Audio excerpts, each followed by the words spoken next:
Hi buddies, నేను మీ south Indian అమ్మాయి. ఇంట్లో బొరుగులు మిక్చర్ చేసుకొని తినడం చాలా ఈజీ ప్రాసెస్.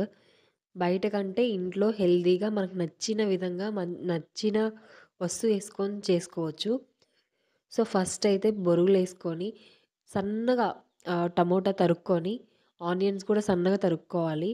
కొంచెం లావుగా తరుక్కుంటే ఏమో కొంచెం పెద్దగా టేస్ట్ అనిపించదు. సో అన్నీ సన్న సన్నగా తరుక్కోవాలి. తర్వాత కారప్పొడేసి, సాల్ట్ వేసి బాగా కలుపుకోవాలి.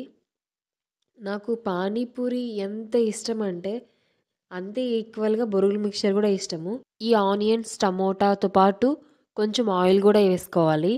ఆయిల్ వేసుకుంటే కొంచెం టేస్ట్ కొంచెం డిఫరెంట్‌గా వస్తది.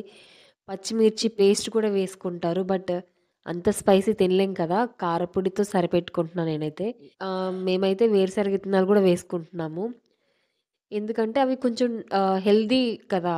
సో, అవి గూడా యేసుకుంటే బావుంటది. టేస్ట్ కూడా కొంచెం డిఫరెంట్‌గా ఉంటదని వేసుకున్నాము. మిక్స్చర్ యేసుకుంటే ఇంకా చాలా బావుంటది. నెక్స్ట్ టైమ్ మిక్స్చర్ యేసి చేద్దామని ట్రై జేస్తున్నాను. అండ్ లాస్ట్‌లో లెమన్ పిండుకొని తింటే టేస్ట్ ఒక లెవెల్ అనమాట. ఇంకోటి మర్చిపోయా. కొత్తిమీర. కొత్తిమీర ఖచ్చితంగా వేసుకోవాలి. అసలా లాస్ట్‌లో కొత్తిమీర యేసుకుంటే ఆ ఫ్లేవరే డిఫరెంట్‌గా ఉంటది. సో, అది గూడా యేసుకున్నా. ఉప్పు, కారము మనకు సరిపడినంత యేసుకోవచ్చు. ఎక్కువనేం కాదు, తక్కువనేం కాదు.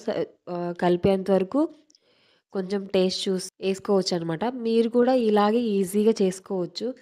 ఇంకింతకు మించి పచ్చిమిర్చి పేస్ట్, స్పైసీగా ఎక్కువ ఎవరైతే ఎక్స్‌పెక్ట్ చేస్తారో వాళ్ళు పచ్చిమిర్చి పేస్ట్, ఎండు ఎండు మిరపకాయల కారం ఇవన్నీ యేసుకొని చేసుకోవచ్చు. బట్ అంత స్పైసీ మనం తినలేము. జస్ట్ టమోటా, ఆనియన్, లెమన్, ఆహ్, ఆయిల్, వేరుశనగ విత్తనాలు, మిక్స్చర్ వీటితో ఈజీగా చేసుకోవచ్చు. ఇది బెస్ట్ అనమాట. నాకైతే చాలా నచ్చింది. సో, మీరు గూడా ఒకసారి ట్రై చేయండి. ఎలా ఉందో కామెంట్ చేయండి. మేమైతే ఆస్తి పంపకాల్లాగా బొరుగుల మిక్స్చర్ పంచుకుంటున్నాం అనమాట. బుడ్డ ప్లేటేమో మా అక్క కూతురికి, దానికంటే కొంచెం పెద్దదేమో నాకు, ఇంకొంచెం పెద్దది మా అమ్మకి. సో, అలా పంచుకుంటున్నాం. మీరు గూడా ఒకసారి ట్రై చేసి ఎలా ఉందో కామెంట్ చేయండి. ఓకే. Take care. బాయ్.